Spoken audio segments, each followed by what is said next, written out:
Hey everybody, welcome. So sorry for the delay in in getting things rolling here.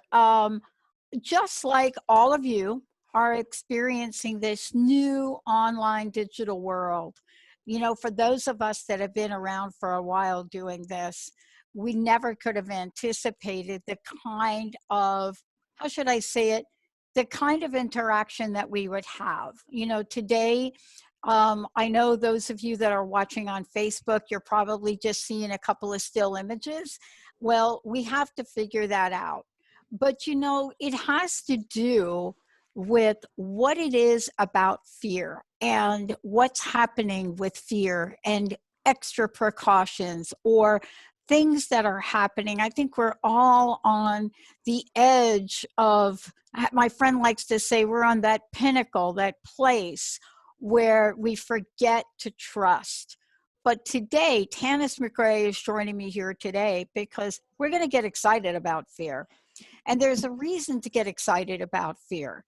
If you know who Tanis is, you'll know that one of the things she does is she helps people understand that there are core beliefs. And those core beliefs get us either to where we want to go or not. And this is really, for many of you, if you think about the kind of lives we have and you think about talking to Tanis, one of the things we know is how we step forward, what we say to ourselves, what we don't, how we say it, how we don't. That is all about whether or not we are going to be able to live the life we want. Today, as many of you on a very early Zoom meeting I was on this morning will tell you, we're having to take extra precautions. And why is that? Because I think what's going on is these people just have way too much time on their hands. So I want to say we'll figure out the Zoom thing, we'll figure out the Facebook thing, and we'll get this resolved. But today, it's all about getting excited about fear. Tanis, it's great to have you. Thanks, Dr. Pat. It's great to be here. Well, you know, here's what's happening. I mean, you know, let's take a look at fear and why Zoom has now have extra precautions. There are three main reasons. One, I think people have way too much time on their hands, and so they're hacking Zoom meetings. I don't know how they're hacking ours. They're not actually. Two is that fear may drive people to a whole different level if we let us. But today you're here to talk with us about what we're going through. What are the cycles, right? Are we recognizing the energetic force that we're carrying forward? You know, this morning I got a fax, and this should kick this off to get you rolling about suffering. It was a death certificate, and it came through on our fax number.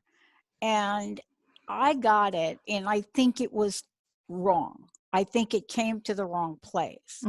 But we need to find out who this belongs to. And I thought to myself, are we faxing death certificates now? Or is it just crazy time, people with too much on their mind, and they're doing the spam thing? Whatever it is, you're here to help us prepare for any and all of it today, right? I am. You know, fear will take you in one of two directions.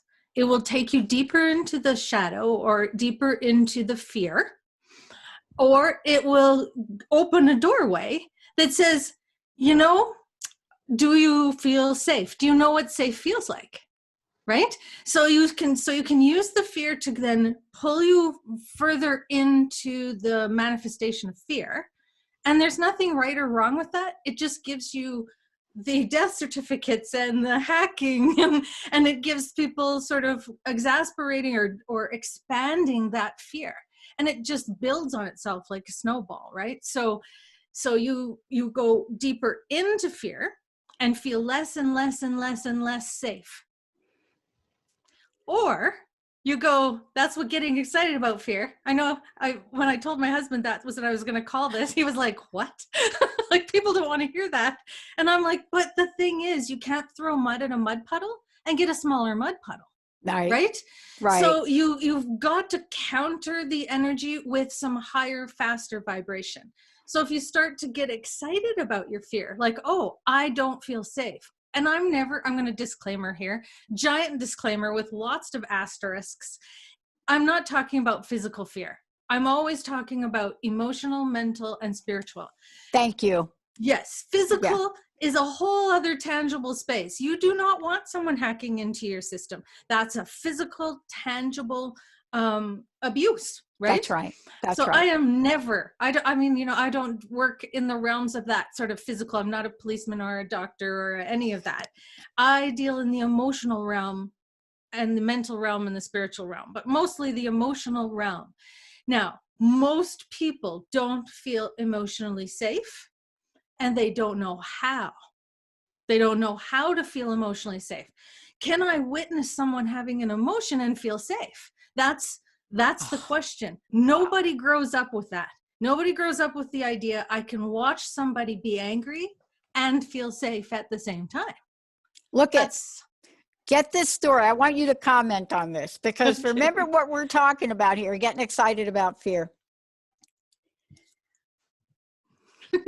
So the first, oh God.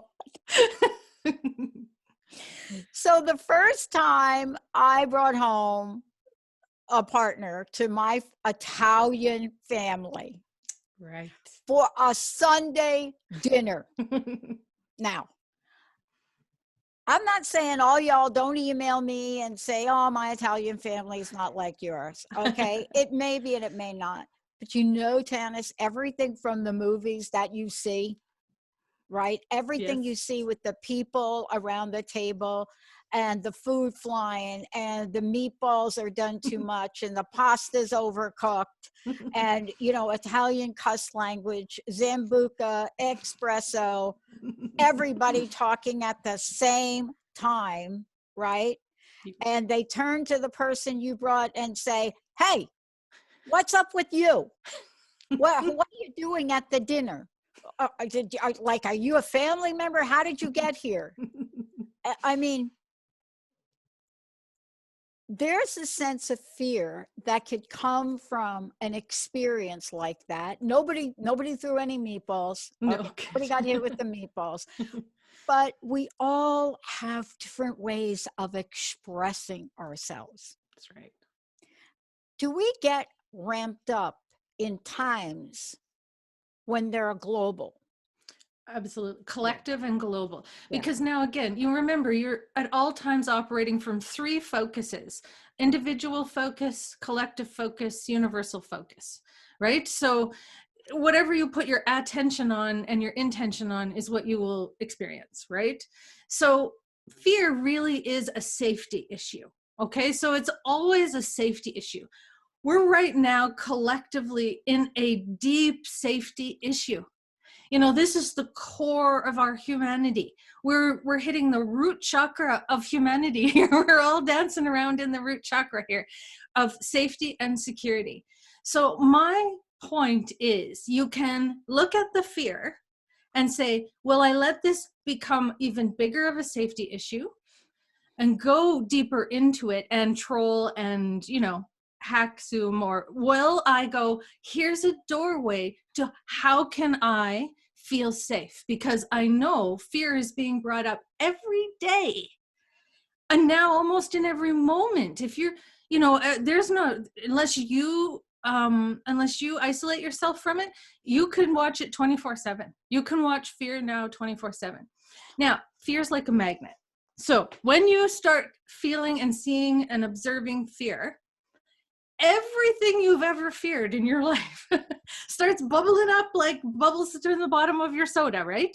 Yeah. It starts to bubble up. So it starts to activate not just external fears, but now we're internal fears. Internal fears. How do you get away from those? You can't just turn the TV off, right? No. So now here you are, now you're looping in your own internal, unconscious until this moment, fears. Yeah. But then I get excited. Let's talk about why you get excited about it. I want to talk story with you. We're going to skip the break here, Benny, Olivia. I want to talk about this because there is logic to what we're about to say. For many people that are thinking, I don't want to listen to this, please listen for the moment. Please listen. I have achieved extraordinary things at the greatest points of pain in my life. Now, do I ask for pain to do that? No. But when I think about what I've been able to accomplish age 6, 17, and I can go on, job loss, homeless, right? Creating a network, the ups and downs of that, right? Going in, starting a brand new network, having a show, paying it. We can go on about it, right? Taking care of a kid who is physically challenged. I mean, all of the above.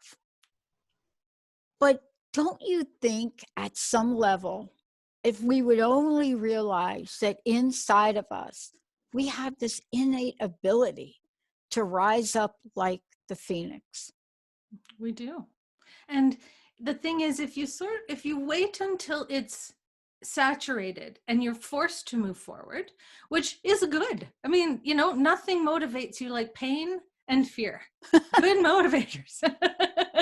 But we can also be motivated by joy.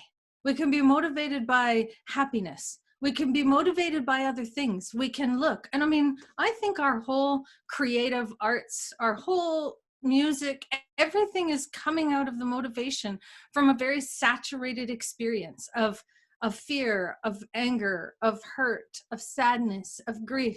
And those are all normal, natural emotions. Fear is a very handy emotion if you got a cougar chasing you. Do you know what I mean? That's going to get you moving. I do. Listen, I've been in the desert on vision quests, and nothing like seeing that big old mountain lion or cougar track, right? You know what I'm saying? It's I know. Wait a minute. That is not a human print, right? That's right. But I'm also from New York. And people look at me in an interesting way sometimes. I go down to LA and do a video, and I look at next to my name, spiritual leader, right? I take a look at the people getting a hold of me from my class reunion, and they can't even believe I'm still alive. But I want to talk about this thing about getting excited about fear, because see, you figured this out, Tanis, right? You have figured this out. And that's really what's underneath our conversation today, isn't it? Yes. All right. Yes. Yes. So what I figured out is I can wait until I'm forced to move forward, or I can be really paying attention to what I'm experiencing emotionally, mentally, and spiritually, and I can face it on my own terms.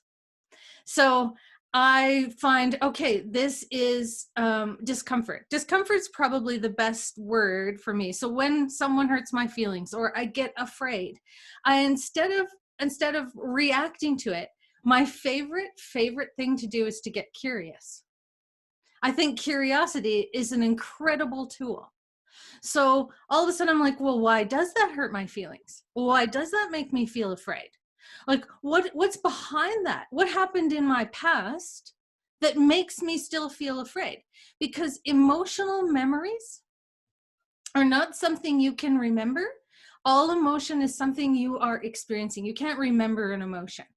You can only experience an emotion. So when that fear comes up, anything that that's aligned with that in my own experience, or even in the external experience, will show up like it's getting drawn towards you. So then I can take that step back. Now that's a really important word. I take a step back and I become the observer of it. So what I call the compassionate observer. So not just observing, but compassion. I'm bringing compassion forward as well. So now all of a sudden I'm bringing in a very beautiful high vibration. compassion, which I once heard described as fierce grace. And I loved that, a fierce grace. It's like, I am actually willing to turn and face this thing that's making me afraid. So I started to get excited about when I felt something coming up, because I'm like, now this will no longer be unconscious. This won't be stuck in me like a magnet, bringing all these experiences that continue to create the discomfort, to continue to create the anxiety, continue to create the fear, continue to create things, because knowledge is power. Consciousness is power. So that's why I say evolving on purpose. It was one of the reasons why I use that in my title of the show on Transformation Talk Radio and in my book. Yeah. Because I'm like, I'm going to do this on purpose. Like, I'm not going to sort of be flailing around and hoping I come out of this with less bruises and broken limbs. Like, I want to actually be conscious. It's like I say at the end of every one of my shows, if you don't decide who you are in that moment will decide who you are. Yeah. I want to talk about this. Listen, every day I get like we are out in the world and we're business people. Mm-hmm. And we are out there just like everybody else is out there right now. And there are two things I look forward to on a regular basis, but I want to talk about these patterns of pain and what you just said to transform them, right? Because, later on, we're going to talk about extracting the wisdom from it. But first, right, one, we have to acknowledge we all have them. Yes. We all have them. They may not be like right there all the time. For some people, right, Tanis, they are there all the time. There are people absolutely. and my heart goes out to them, that they're there all the time. But for other people, they get drawn, triggered, whatever the language is. Freud used one term, Jung used another, Maslow used something else, but nobody does it better than Viktor Frankl in my book, because we have the opportunity, like you said, once that thing comes up, right? Mm-hmm. That's when we get real excited and say, aha, yes, you're the one, right? That's right. What do we do after that? Because this is so important for folks today to help them. When you realize, wait a minute, I am out of food, I am out of money. Oh, now what? Mm-hmm. Let's talk about that, because we are getting very resourceful here. Yes. I don't know if you read about Seattle, but you could say a lot of things about Amazon and Jeff Bezos, but he just donated like 2,000 laptops. Mm-hmm. We're watching Bill Gates and Melinda Gates, Benny, I said it right this time, come out of the gate. All of a sudden there's a vaccine or there's this. We see fighters and people in New York that are in their homes sewing, hand sewing, creative masks, right? They're not just masks. They're like Harley Davidson. Okay, you know where my brain is. Yeah. But from your perspective, this is a body of work that you do every day. This is what you do. Tell us about, I'm in the pattern of pain. Generally, I don't want to be there. How do I get from, I don't know if you could see that little joy sign behind me. How do I get from there to here, even incrementally? What have you discovered? First thing is the acknowledgement of it. You can't do anything with what you don't know is there, right? So as soon as it becomes conscious, and that's what the discomfort is, right? The discomfort is the little knock on the door at the back of your head going, hello, hello, I got something back here. Could you deal with this pattern? And lots of people, everybody gets those. Everybody gets those, but it's what do you pay attention to them?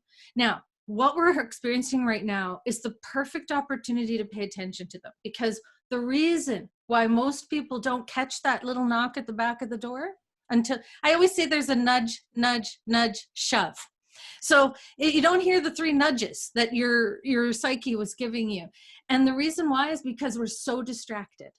So we're distracted by life, work, problems, day to day, mundane, everything. We're so distracted. There's so much external stimulus Yeah. coming toward us, that we don't hear the little voice go, excuse me, your discomfort's because of this, what happened when you were 5. And then you carry on. So it gets put back in. It will come up again. But again, if you're in distraction, you won't see it or feel it or hear it or know it or even go looking for it. But right now we're in this incredible space globally, which gets me even more excited because now it's not just one little tiny group of people.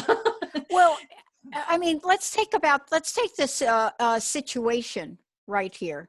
Right? We ran into a hiccup with Facebook. This is Facebook. Now, the question is, normally when people run into hiccups, right? Mm-hmm. They're like, oh my God, we can't do Facebook, or we can't do whatever that is. But we have the best trained people, Jessica, Zach, Olivia, right? Benny. We have people that plan A is not working, go to plan B. So I was sitting here and I monitor Facebook, and Olivia puts up this beautiful infographic on repeating behavior pattern today, right? So this is it. If you go to that place of panic, panic shows up. Yep. But if we can find another place to go, Excitement. excitement may show up. When we come back, I want to talk with you, Tanis McRae, everybody. I want to talk with Tanis about what it is we can extract. But what is the call to action for us? You know, this is a thing that I can't wait. I want to talk to you about this because you can have an awareness. It's true. But what is it about extracting the inner wisdom that will get you to take action? So look, if you're unemployed and you don't know your next step and you've been watching disastrous things happen, do you think you don't have an end game? When we come back, we're going to talk to you about how extracting that inner wisdom for yourself not only is going to help you, but you can do something to help other people today, even in the face of fear. We'll be right back.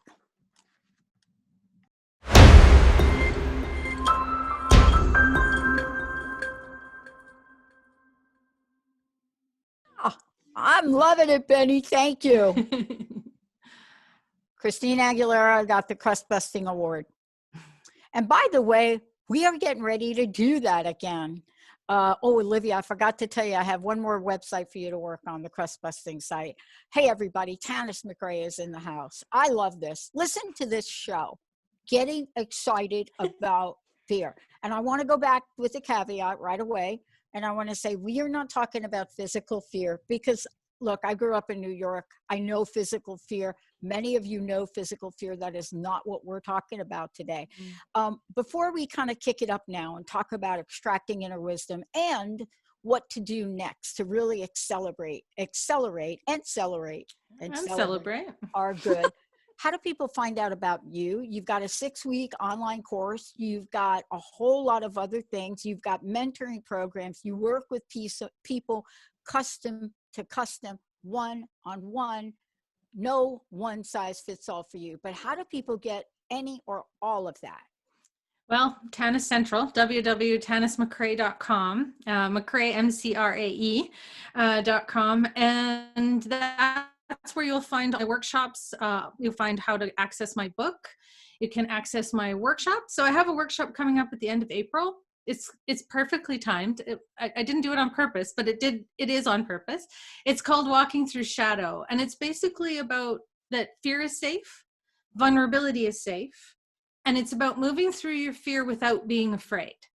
And so I think that that's pretty timely right now. It's a 6-week course because it takes 6 weeks to really start to create those new patterns of how to deal with fear when it comes up. And also I teach my courses a little different than most people. So I tell people, I don't teach this course. I orient you. Your life teaches you the course. So I know that in between the Thursday where I do that session 1 and the next Thursday, life is going to bring each person in that course a perfect opportunity custom suited to them, where they will have to face or look at, observe, compassionate observer, a fear in their life. I couldn't possibly do that from where I am, but boy, the universe just jumps on board and goes, oh, you need a fear? You're talking about fear? That's the magnetism I'm talking about. So when we set that intention for you to walk through shadow, your shadows come up. And that's what's happening right now. Your shadows are coming up. Your fears are coming up. Those looping patterns of pain and suffering are coming up. And the reason why I should get excited is because they're coming up. They're not hidden away. They're not lost in your past. They're here, and they're asking you, do you still want to do it this way? Do you still want to have this pattern? Do you still want to be afraid of other people's anger, other people's emotions? You know, when something happens to us when we're 3, we still remember it like we're 3. That's an emotional memory. When something happens when you're 16, you remember it like you were 16. That's right. So one of the first things you do is acknowledge what I'm feeling right now is safe. That's the first thing you acknowledge. I am sitting where I'm sitting. Nothing's physically happening to me right now, but I am afraid. But you know what? I'm safe. Even though I'm remembering what happened, even though that emotion is being stimulated, I'm safe. That's the first thing you do. Acknowledge it. First thing you do is you acknowledge it. I am afraid. Because often avoiding fear just exacerbates it. So it's something that makes it even bigger. I always say fear and pain are a lifetime wide, but they're only a couple inches thick. Because if you turn and decide, I'm going to go through the pain, I'm going to go through the fear consciously. Again, emotional stuff. Remember that? Emotional pain, emotional fear. I'm going to walk myself through this. Brave. You are saying your favorite song is Fighter. Well, mine is Brave. And it's about, I'm going to get brave. I'm going to be okay. I'm going to be safe. And I'm going to look at my fear. I'm willing, and that's my next favorite word. I'm willing to actually go back to that memory, feel safe, and then how do we extract the wisdom? We find out, why did I have the experience? My experience wasn't meant to define me. My experience was meant to refine me. So I always tell this story about this, those old fears. So you're walking down a path by yourself now because distancing, and Here we go. You go around a corner and there's a big dog sitting in the middle of the thing. Yep. When you were young, you got bit by a dog. Okay? Or you watched your friend get bit by a dog. It doesn't even have to be you. And you go into terror. There is a dog in front of me and I am so scared. But you haven't stopped and went, is the dog actually menacing? Or is it sitting there with its tongue hanging out, just I'm waiting for you to pet it? Like, you aren't in the present moment in that moment. You're in your past trauma. And it is right there. You do not have to go looking for it. You are terrified of that dog. So what you can do is stop and go, is this dog a threat? So you go into observation. If the dog is sitting there making wolf eye contact with you, that dog's a threat.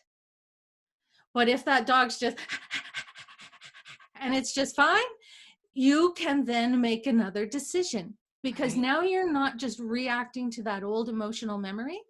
You're actually coming present. In my famous words, that's my husband says they're famous. I don't know if anyone else does. Be where your feet are. That's where everything's happening. So you are no longer the child that got bit by the dog. Wow. You're the person who's standing here right now, right where your feet are. Am I afraid of this dog? That's the wisdom. The wisdom is, am I still that emotional memory or not? Right. And do I want to be or not? It becomes a choice, an immediate choice, not an old choice. Now, also there is an energetic component to this, and that's where I come in, because if you could do that all Yeah, by yourself, why would you yeah. need me for? No, let's talk about this because I've often said this, Tanis, is I've often said, I know that I'm feeling something, but I Mhm. have to work with somebody else to help me get at the root of it and then help me move on. And as a result of that, I have a number of different coaches that I work with and always have had more than one. And when I want that real common sense, what do you think is going on with me? I call Linda. Mhm. But what you're talking about is we can't always find our own way out. We're really good at helping other people, but when it comes to us, boy, it is such a new behavior to reach out and say, Tanis, can you help me with this? It is. And, I always say I can't see myself because my eyes are stuck inside my head. And so anytime I look in a mirror or ask anybody, about myself to give me an idea of who I am, it's always distorted, right? It's always a distorted view because the mirror distorts the reflection, the water distorts the reflection, the other person distorts the reflection. So it's hard to see yourself. So sometimes you need, and that's why for me, I feel the energetic attachment of the emotional memory, where it is in your body, how it's affecting you now. And basically, I'll help you extract the wisdom. And once I assist you in extracting the wisdom, we'll do visualizations, meditation. I always say I do whatever it takes. People ask you, Tanis, what do you do? I say whatever it takes. It's like whatever it takes to get that old memory, that old emotional memory, that old emotional pattern to let go of you, to apply the highest, fastest vibration to it. So I once had an 11-year-old client, 11. He was only 11. And I thought, how am I going to explain this to him? And I am so grateful because it allowed me to bring a very easy way to explain this. When the emotional memory is stuck inside you at its densest state, it's like a big block of ice.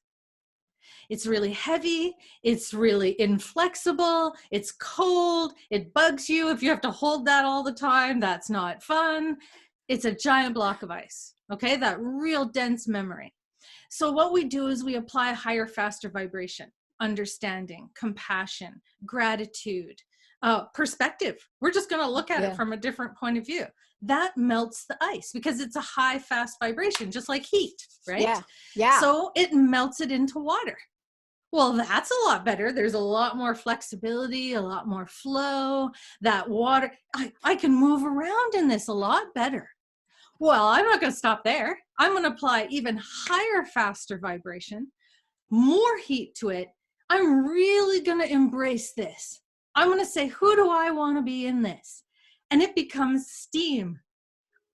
That's nothing. I could run through that. I can put a balloon and send it up into the atmosphere with that.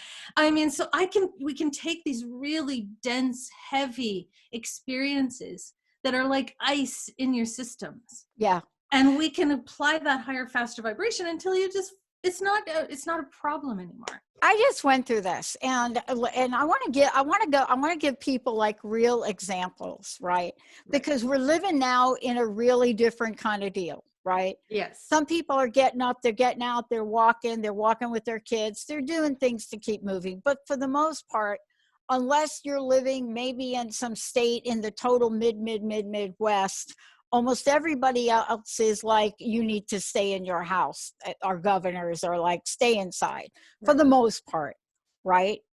And so you find interesting things to do at home, right? With Mm-hmm. kids and family. So here, I bought a total gym, the fit model, like you see the Chuck Norris guy on the TV, Yes. that thing, I bought that. And it's exactly like they said. You get it, you can fold it up. Seriously, it really is. They're not kidding about that. And I got a screaming deal on it.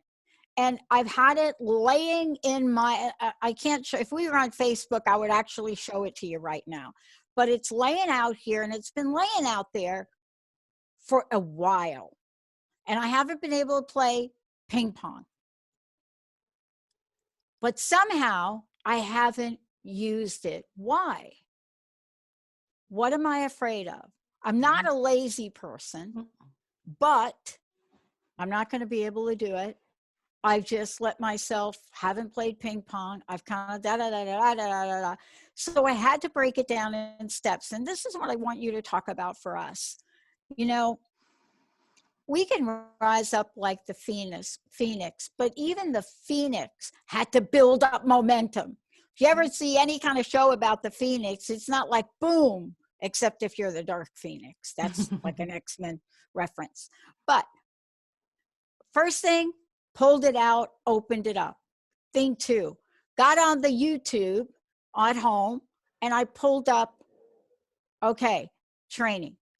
Thing three, got the beginner one, right?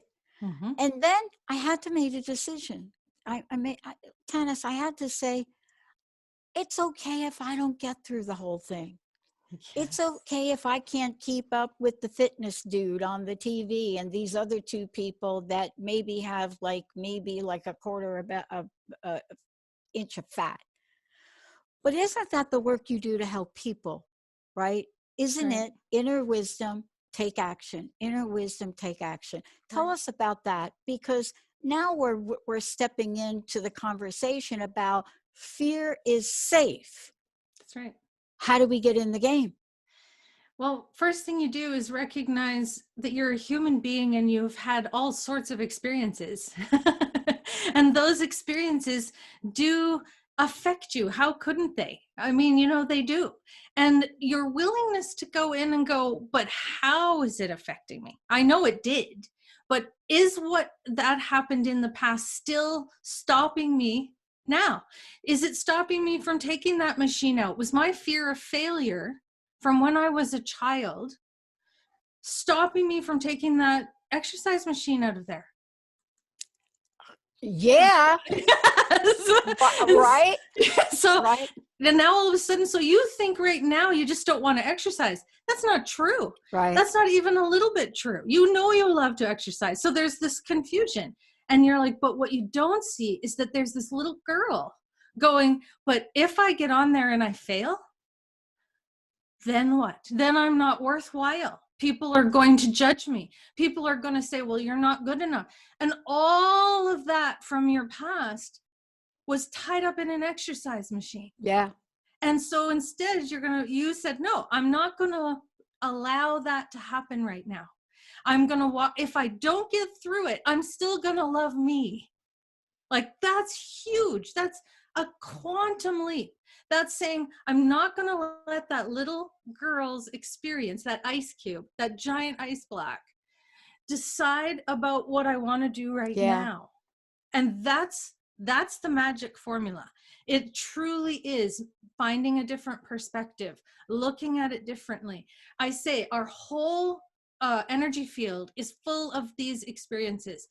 Ice cubes, steam, water, they're in all sorts of form. I don't think energy is good or bad. I think it's heavy or it's light. If it's too heavy, it's going to wear me out. And that's why fear is safe. You must look, that little 11-year-old, when I said to him, do you have any ice cubes? Do you have any ice cubes? He said, yes, I hate my father. And I'm like, well, let's work on that ice cube. That's a good one. And I don't know that he'd have been able to articulate that to me. Yeah. And if I hadn't given him an opportunity or some language to do it. And my book literally will take you from that beginning part to this. If it's not a session or something that you want, my book, Talking to Yourself, literally starts, how do I start and how do I keep going? And how do I access all of these emotional memories, these emotional fears? And I'd go through many ways in there to show you how to just walk yourself through that and to get to the wisdom, the exciting part, the celebration part. It'd still be there. You'll still have the memory, but it won't have the saturation. It won't be it won't stop you. It will allow you to move forward. So don't you find too, and again, before we keep going, I wanted to stop for a minute. how do people get to work with you on all of this? Because if there was ever a time where all of us need a little help, this would be it. And, it's okay if you don't know Mhm. what kind of help you need. See, I think sometimes we don't take that next step because we think we have to know what we actually need. But if we did that, we probably wouldn't need help, right? So how can people work with you directly, find out about your upcoming workshops, all of the above, and your book? Where do they get copies of your book? Absolutely. I want to speak to not knowing. Lots of times my clients come in and I'll say, how can I assist you? And they say, you know what? I don't know why I'm here. I love that. I love that. So then I said, oh, do I have carte blanche? I could just go in and find the ice cubes. And they're like, yeah, go for it. And then I could just go in and energetically, because that's my sensitivity, I can feel those ice cubes. I can feel what's going on in their body. It's very clear to me. How can you access me? Well, you can sign up for workshops. They're always great. I do take a limited amount of people because I'm very hands-on and I want to support people in between. So I only take between 6 and 8 people in the workshops, but they're all super saturated and fun. You can read my book, Amazon.com, Amazon.ca, Amazon, wherever it's there. It's there for you. Yeah. Apple Books, Kindle Books. You can write to me and I will even snail mail you one. You can go ahead, just email me off my website. I'll send you a book and we can square up somehow or gift it to you, whatever you need. And also I do one-on-one sessions. And so those are great for sort of immediate. I find that people have a session, then that works with them for several months. Yeah. The other thing is the custom program, mentorship programs, which are my fave. I know you shouldn't play favorites, but that is really one of my favorites. And that's because I will enter into a monthly mentorship program, which you decide what you want. And then we have consistent, we can build on the last session, we can build on the last experience, and we can sort of walk you through and really start to hit those patterns deeper and deeper and deeper. I've had someone I've been working with for over a year and she's like, I started out absolutely hating my whole family and now she's writing, her mom's like, I love you. It's like this incredible experience. But you see, that's why you and I are even here. That's right. And I want to just talk to that for a minute. I know we've got a couple of minutes left, literally. But you and I are here, and you're talking about this because your life experiences had to move you to learn about this. See, this is not something you pick a book out and you figure out, oh, let me read about how to help other people, because you cannot possibly know the depth of what this feels like, living in the pain of fear and how to move out of it. And I think that's why you and I are here, because we had to figure out how not to become our pain, right? True. Absolutely. Truer words were never spoken, Dr. Pat. Truer words. Yeah. I want to ask you this. Let's take a step ahead and look at the vision. Let's take a look at what we could look forward to in these last couple minutes when we live in the excitement of fear. We can look forward to personal liberation from your fear patterns. Personal liberation, freedom from being victimized by your own experiences. Like, wow. And the best thing to do right now is we're getting such an incredible period, point where we can go in. I saw a perfect poster the other day on Facebook. It said, you can't go outside, go inside. I was like, that's the best. Can't go outside, go inside. And that, there's so much out there. I mean, this is an incredible forum that you've created, Dr. Pat. Thank you. For that, absolute. And there's so many pieces of the puzzle. Not everybody's going to align with how I do this. They're not going to align with how you do this. But I know there's like so many people you're going to align with how to do this. They're there. The helpers are there. And I see empathy. I know everyone's they're saying fear. Boy, when you were talking about the gates and the Amazon, that's empathy. We're seeing humanity at work here. Yeah. We're not seeing just fear. And if we give all the fear the attention, that's what we see. But if we give all the empathy our attention, that's what we see. And then that's what we absorb. Yeah. I got to tell you, one of the greatest lessons of my life that I learned much later on in life was the lesson of humility and how to give back or help another in times when you can't even help yourself. Also, how to hold the ground of faith for people that can't hold that belief for themselves. And isn't that what you do in your work with your clients? Because sometimes that's enough. It is. And then one of my biggest jobs is to keep my own energy free and clear, and to face my own fears, and to observe my own discomfort, so that when they do come in for my assistance, I'm not dragging anything along with me. That's because I don't heal anyone. Let's be real. I don't heal anyone. They heal themselves. I get to hold the space, be the space, have the conversation, tell them what I'm feeling, seeing, knowing, believing, what I'm picking up, and then just being there for them. Yeah. I hear all the time, I don't know why, but I just trust you. What an incredible thing for someone to say to you. Yeah. And they don't even know And, you. that is so true, though, Tanis. If folks listen today, they're going to really get a sense of why people trust you. Thank you for today. Last question and website. What is your personal message? Tanis McRae, everybody, what do you want to leave us with today? If you don't decide who you are in the experience will always decide who you are. So be the chooser of your experience. Be the chooser. Be where your feet are. Decide, who do I want to be in the middle of my own life? That's my biggest message. Be you. Do you. Find you. I love it. Yeah. And for me, here's what I want to leave everybody with in the same spirit of Tanis McRae. I choose to be unstoppable. I am bigger than any concerns and worries. I'm bigger than that. The strength of others inspire me daily. I focus on my goals. I trust my intuition, and I live as you live a courageous life. Thank you, Tanis, for everything. Thank you. I want to thank all of you for tuning us in and turning us on. And I want to thank all of you, our producers, Benny, Olivia, Zach. Thank you all for pushing the buttons you push. We'll see you next time. Goodbye. All right, Pat. All clear. Nice job. Thank you. Yahoo, everybody. Thank you, guys. Thank you, Dr. Pat. I think that was our last little thing together. So it was great. Oh, you'll probably hear from Linda, because I'm going to probably ask you to do some more. Oh, okay. Thank you. All right. Okay. Thank Bye-bye. you. Bye-bye. Bye, Ben. Bye, Olivia. Bye, everybody. Bye, Jess.